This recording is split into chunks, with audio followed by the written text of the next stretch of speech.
Assalamualaikum warahmatullahi wabarakatuh. Halo teman-teman, masih bersama dengan saya. Kali ini dalam serial bimbingan perkawinan pranikah bagi Catin. Dan saya akan menjelaskan tentang petunjuk soal-soal bimbingan perkawinan, karena dari soal-soal bimbingan perkawinan ini akan menjadikan tolak ukur bagi para Catin sejauh mana pengetahuannya tentang perkawinan, dan juga sebagai panduan fasilitator. Minimal dengan soal ini akan mempersiapkan untuk mempelajari tentang materi yang akan disampaikan oleh fasilitator dalam bimbingan perkawinan.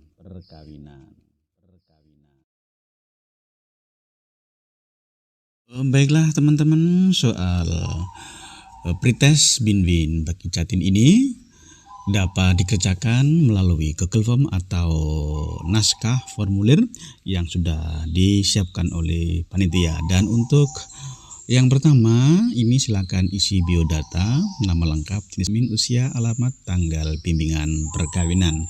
Data ini tolong dikerjakan dengan benar karena ini akan mempengaruhi sertifikat penulisannya yang disiapkan oleh panitia.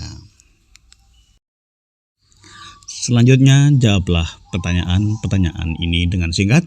Bila Anda masih tidak mengetahui jawabannya, boleh menjawab tidak tahu. Untuk pertanyaan nomor 1, apakah harapan Anda dari perkawinan dan keluarga? Setidaknya untuk 5 tahun ke depan. Harapan, impian, atau getting something setelah melakukan doing something. Nanti teman-teman akan diajak menggambar tentang sungai kehidupan. Dan tentunya 5 tahun ke depan ini adalah golden parent. Untuk itu 5 tahun ke depan, jika harapan Anda mempunyai rumah, mobil, atau sudah daftar haji, maka harapan itu apakah bisa mengantarkan teman-teman bersama keluarga di surga nanti. Al-yauma nakhtimu ala afwahihim wa tukallimuna aydihim wa tashhadu arjuluhum bima kanu yaksibun. Pertanyaan yang kedua, apa tujuan perkawinan menurut agama Islam? Nah, teman-teman bisa mencari referensi, antara lain tujuan tersebut adalah pernikahan menurut agama Islam itu perintah Allah, wa ankihul ayyama minkum, itu dalam surat ayat 32.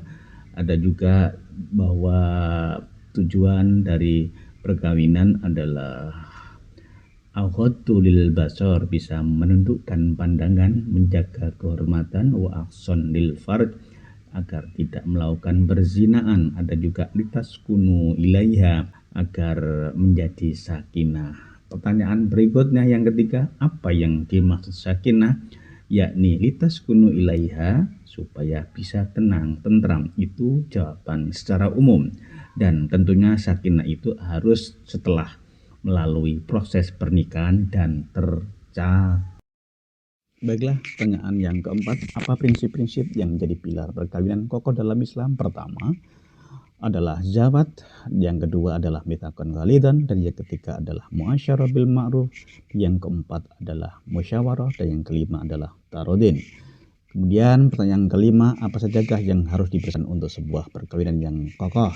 Tentunya adalah jasadiyah, rohaniyahnya, maliyah dan ilmiahnya, dan yang terakhir adalah ijtimaiyahnya. Pertanyaan berikutnya yang nomor 6, apa sajakah aspek-aspek penting yang perlu selalu dijaga dalam sebuah perkawinan? Ini sudah masuk pada materi psikologi keluarga.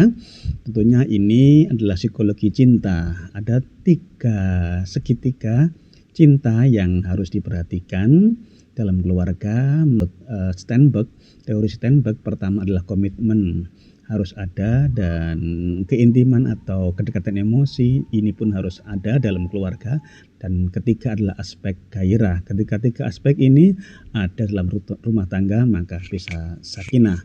Pertanyaan yang ketujuh, apa sajakah ciri komunikasi yang sehat di antara pasangan suami istri agar komunikasi bisa efektif penuh dengan cinta?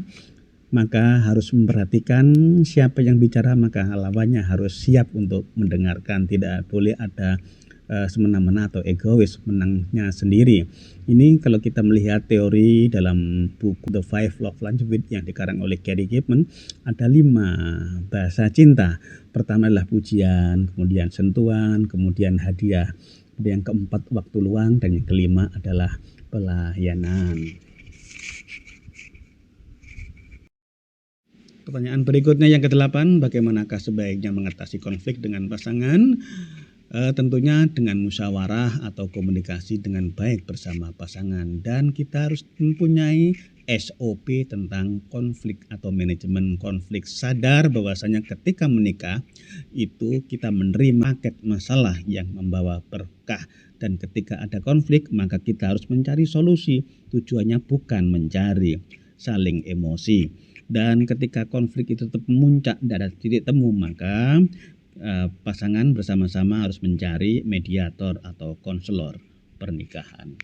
Berikutnya yang ke-9, apa sajakah kebutuhan-kebutuhan penting dalam sebuah perkawinan menurut Anda? Yakni ada 2, yakni kebutuhan fisik dan non-fisik. Fisik itu adalah membutuhkan materi antara lain sandang, pangan, dan papan, dan non-fisik adalah imateri antara lain rihlah atau jalan-jalan.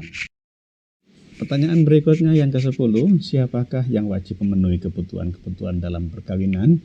Mungkin pertanyaan ini jawabannya sepakat kali ya, suami, karena suami kepala rumah tangga. Kan tapi kenyataannya sekarang kebutuhan itu adalah tidak hanya materi tapi juga non materi, maka kedua pasangan juga harus berperan tidak hanya sebagai ayah dan suami, tidak hanya sebagai ibu dan istri, tapi juga sebagai partner, sahabat, dan kekasih. Maka kewajiban kebutuhan itu akan diberikan kepada kedua pasangannya.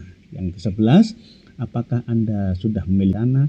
Jumlah anak yang diharapkan, kalau memang sudah punya silakan ditulis berapa jumlah anaknya, dan yang diharapkan tentunya adalah anak-anak yang saleh-salehah yang berkualitas.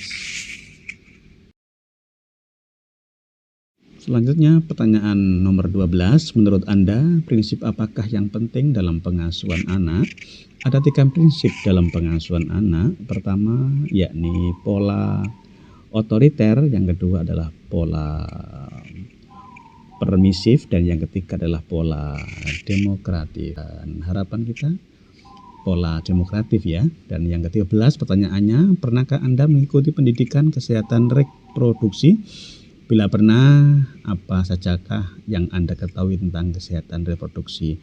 Kalau belum pernah mengikuti pendidikan Kespro, ya dijawab nah. Kalau memang sudah pernah mengikuti pendidikan Kespro, dijawab pernah, dan sebutkan tentang apa saja tentang Kespro tersebut.